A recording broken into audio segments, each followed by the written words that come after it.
బుల్టెన్లో మరో breaking news చూస్తున్నాం. నెల్లూరు సైదాపురంలో అక్రమ క్వార్ట్జ్ తవ్వకాలు కలకలం రేపాయి. గత వైసీపీ హయాంలో సజ్జల రామకృష్ణారెడ్డి, బిరదవోలు శ్రీకాంత్ రెడ్డి, కొడవలూరు ధనుంజయ రెడ్డి, మాజీ మంత్రి కారుమూరి నాగేశ్వరరావు అల్లుడు సందీప్లు సిండికేటెడ్గా ఏర్పడి అక్రమ మైనింగ్కు పాల్పడినట్లు మైన్స్ యజమాని ఆదూరు బద్రీనాథ్ సిఐడికి ఫిర్యాదు చేశారు. సైదాపురం మండలం జోగినపల్లిలో తనకు 240 ఎకరాలు ఉన్నాయని, వాటిలో 8 మైన్స్ ఉన్నట్లు చెప్పారు ఆయన. గత 2 ఏళ్లుగా తమ పొలాల్లో యథేచ్ఛగా అక్రమ మైనింగ్కు పాల్పడినట్లు ఆరోపించారు. సుమారు 500 నుంచి 800 కోట్ల రూపాయలు విలువ చేసే 1,50,000 టన్నుల క్వార్ట్జ్ను తరలించేసినట్టు చెప్పారు బద్రీనాథ్.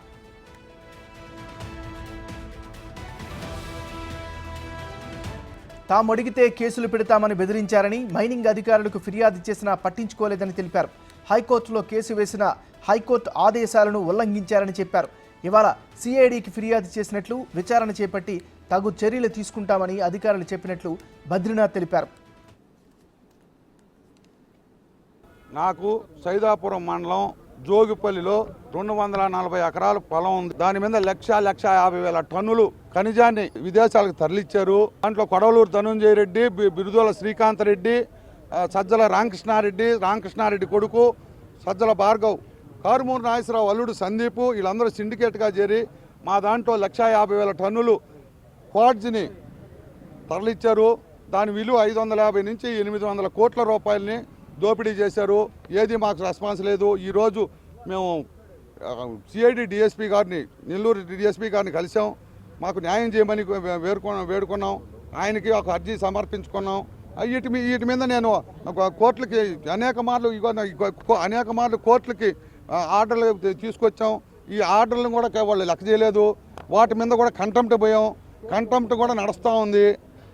అయినా ఏది కూడా వాళ్ళు లెక్క చేయలేదు.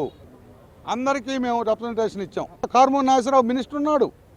మైనింగ్ అధికారులు అసలు ఏమీ పట్టించుకోవడం వల్ల వాళ్ళకి తొత్తులుగా మారిపోయారు. వాళ్ళకి భాగస్వామ్యం ఉంది. ఆయన డీడీ అని ఆయనకి, ఏ శ్రీనివాస్ కుమార్కి ఆయనకి. బుల్టెన్లో మనం బ్రేకింగ్ న్యూస్ చూస్తున్నాం. నెల్లూరు సైదాపురంలో అక్రమ క్వార్ట్జ్ తవ్వకాలు కలకలం రేపాయి.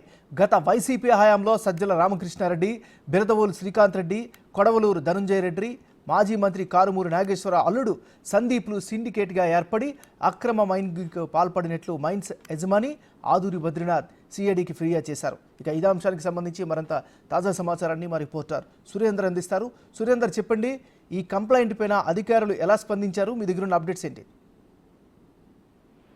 నాగరాజు, నెల్లూరు జిల్లాలో అరుదుగా దొరికేటువంటి ఈ తెల్ల బంగారంగా పిలువబడే క్వార్ట్జ్ ఇది ఏపీలోనే నెల్లూరు జిల్లాలో అత్యధికంగా దొరుకుతున్న క్రమంలో గతంలో ఈ తెల్ల బంగారానికి పెద్దగా రేటు లేకపోవడంతో దాని జోలికి ఎవరు పోయినటువంటి పరిస్థితి. వైసీపీ ప్రభుత్వంలో ఈ తెల్ల క్వార్ట్జ్ పైన దృష్టి పెట్టినటువంటి వైసీపీ పెద్దలు ఎవరైతే ఉన్నారో ఒక్కసారిగా రేటు లేనటువంటి ఈ యొక్క క్వార్ట్జ్ ఏదైతే తెల్ల బంగారం పిలువబడే క్వార్ట్జ్ ఏదైతే ఉందో ఒక్కసారిగా టన్ను 30,000 నుంచి 55,000 రూపాయలు టన్ను పలకడంతో కూడా ఇక్కడ ఉన్నటువంటి దాదాపుగా సైదాపురం మండలం కావచ్చు, వెంకటాచల మండలం కావచ్చు, ఇటువంటి ఈ గూడూరు, ఇటు వెంకటగిరికి సంబంధించినటువంటి నియోజకవర్గాల్లో ఉన్నటువంటి మండలాల్లో ఈ క్వార్ట్జ్ అత్యధికంగా దొరకతుండడంతో ఇటు వైసీపీ పెద్దలు ఉన్నటువంటి సజ్జల రామకృష్ణారెడ్డి, కారుమూరి నాగేశ్వరరావు, అదేవిధంగా లోకల్ లీడర్లు అయినటువంటి వారందరూ కూడా ఇటు ఈ యొక్క క్వార్ట్జీల పైన దృష్టి పెట్టడంతో క్వార్ట్జీలు ఎన్నో సంవత్సరాల నుంచి ఆ యొక్క యజమానులుగా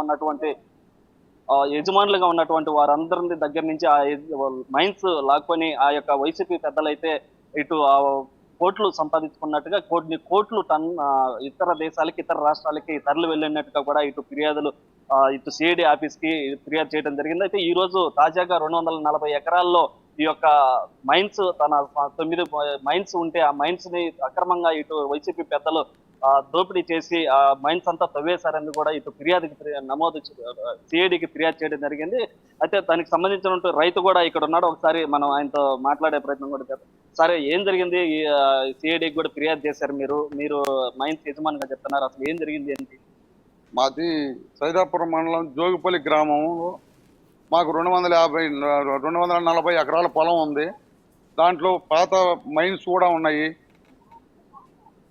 మా తాతలు చేసిన మైన్లు కూడా ఉన్నాయి దాంట్లో ఇప్పుడు దాంట్లో నుంచి గత ప్రభుత్వంలో 2 సంవత్సరాలు నుంచి కూడా వీళ్ళు ప్రభుత్వ పెద్దలు బయట దేశాల్లో క్వార్ట్జ్ అనే ఖనిజానికి విపరీతమైన డిమాండ్ రావడంతో మా మాపై 240 ఎకరాల్లోని 1,50,000 టన్నుల్ని ఈ ఖనిజాన్ని తరలిచ్చేశారు. దీని విలువ 550 కోట్ల నుంచి 800 కోట్ల రూపాయలు డబ్బుల్ని దోపిడీ చేశారు.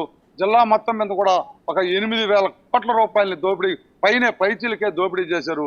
దీని వెనక సజ్జల రామకృష్ణారెడ్డి కుమారుడు సజ్జల భార్గవ రెడ్డి, ఇక్కడ లోకల్ గా civil supply minister Karumuri Nageswararao అల్లుడు సందీప్, దీనికి ఇక్కడ బిరుదోలి శ్రీకాంత్ రెడ్డి అని ఆయన తోటా నాయకుడు, ఆదూరి శ్రీచరణ్ అని ఆయన ఒగ్గు కృష్ణయ్య, వీటన్నిటికీ కూడా మళ్ళీ సిద్ధేశ్వర స్వామి కొండని 2000 సంవత్సరాల క్రితం పురాతనమైన కొండను కూడా దేవుడి కొండను కూడా తవ్వేశారు. దీని అంతటి మీద కూడా ఈ రోజు విచారణ జరపండి అని చెప్పి మనం సిఐడి డిఎస్పీ గారిని మేము ఆశ్రయించాము. ఆయన న్యాయం చేస్తాము, మేము విధంగా తొందరలోనే విచారణ జరిపి మీకు న్యాయం జరగద్ది, మీ ఏదైనా అవసరం అయితే మేము ఫోన్ చేస్తాం, మీరు రాండి అని చెప్పారు. హామీ ఇచ్చారు. ఇదే విధంగా ముందుకు పోతున్నాం. ఇదే విధంగా నెల్లూరు జిల్లాలో ఎంతమంది రైతుల్ని 1-2 ఎకరాలు ఉండే పొలం ఉండే వాళ్ళని కూడా దౌర్జంగా కొట్టి కేసులు పెట్టి వాళ్ళ పొలాల్లో యథార్థంగా పెద్ద మిషన్లు పెట్టి తవ్వేశారు. విపరీతమైన బ్లాస్టింగ్లు చేశారు. భారీ మందు పాత్రలు పెట్టి పేల్చారు. ఈ విధంగా ఇన్ని అక్రమాలు జరిగినాయి. దీని వెనక ఆ ప్రభుత్వంలో ఎవరు కూడా ప్రశ్నించలేదు. ప్రశ్నించిన వాళ్ళని కొట్టడం, కేసులు పెట్టడం దుర్మార్గంగా ప్రవర్తించారు. ఇటు మొత్తం మీద కూడా అరుదుగా దొరికేటువంటి ఈ నెల్లూరు జిల్లాలో దొరికే తెల్ల బంగారంగా వెలువడే కార్జ్ కూడా, ఈ కార్జ్ మీద ఇటు సైదాపురం మండలంలో, ఇటు ప్రభగిరిపట్నంలో కూడా గత ప్రభుత్వంలో ఉన్నటువంటి ఇప్పుడు సర్వేపల్లిగా ఎమ్మెల్యేగా ఉన్నటువంటి సోమిరెడ్డి చంద్రమోహన్ రెడ్డి కూడా 3 రోజుల పాటు దీక్ష కూడా చేసినటువంటి పరిస్థితి ఉంది. అయితే ఈ గతంలో ఎప్పుడు దాదాపుగా ఈ యొక్క తెల్ల కార్జ్ అనేది నెల్లూరు జిల్లాలోనే అరుదుగా సురేంద్ర, మరి నెక్స్ట్ ఆయన స్టెప్ ఏంటి? బాధితుడి స్టెప్ ఏంటి చెప్తున్నారు? బద్రీనాథ్ ఏం చేయబోతున్నారు? బద్రీనాథ్ నెక్స్ట్ ఏం చేయబోతున్నారు? మరి పోరాటం చేస్తారా, లేకపోతే మంత్రికి ఫిర్యాదు చేస్తారా? ఆయన నెక్స్ట్ ఏం చేయబోతున్నారు? నాగరాజు ఈ రోజు సిఐడికి కూడా ఫిర్యాదు చేయడం జరిగింది. సిఐడి డిఎస్పీ కూడా ఆ ఫిర్యాదును కూడా తీసుకోవడం జరిగింది. ఏదైతే జరిగినటువంటి ఆ రైతుకి సంబంధించినటువంటి బద్రీనాథ్ గా ఉన్నటువంటి రైతు 240 ఎకరాల్లో 9 మైన్స్ ఉన్నాయి. ఈ మైన్స్ అంతా కూడా వైసీపీ పెద్దలంతా కూడా దౌర్జన్యంగా బెదిరించి వారి మీద కేసులు పెట్టి ఆ యొక్క మైన్స్ అన్ని కూడా లాక్కొని కొన్ని కోట్లు దోచుకున్నారంటూ కూడా ఇటు ఫిర్యాదు సిఐడికి ఇవ్వడం జరిగింది. సిఐడి కూడా దాన్ని తీసుకొని అదే విధంగా దాని మీద కూడా విచారణ చేసేందుకు కూడా సిఐడి కూడా ముందుకెళ్లేదానికి కూడా వస్తుందని, అదే విధంగా ఎప్పుడైనా అవసరమైనప్పుడు కూడా తమ అందుబాటులో ఉండాలని కూడా సిఐడి తమకు హామీ ఇచ్చినట్టుగా తెలుస్తుంది. అదే విధంగా జిల్లా వ్యాప్తంగా కూడా అనేక మైన్స్ ఉన్నప్పటికీ కూడా మొదటగా ఈ ఆదూరు బద్రీనాథ్ అనే వ్యక్తి ఈ సిఐడికి ఫిర్యాదు చేయడం జరిగింది. దీంతో ఈ సిఐడి ఎలాంటి చర్యలు తీసుకోబోతుంది, ఎలా ముందుకెళ్లిపోతుందని ఆసక్తి కూడా ఇటు నెల్లూరు జిల్లా వ్యాప్తంగా నెల్లూరు జిల్లా వాసులంతా కూడా ఎలా స్వీకరించబోతుంది, ఈ సిఐడి ఈ ఫిర్యాదుని ఎలా స్వీకరించబోతుందని కూడా ఎంతో ఆసక్తిగా ఎదురు చూస్తున్నటువంటి పరిస్థితి ఉంది. అయితే మొత్తం మీద కూడా ఈ యొక్క కార్జీ విషయం గతంలో కూడా అనేక సార్లు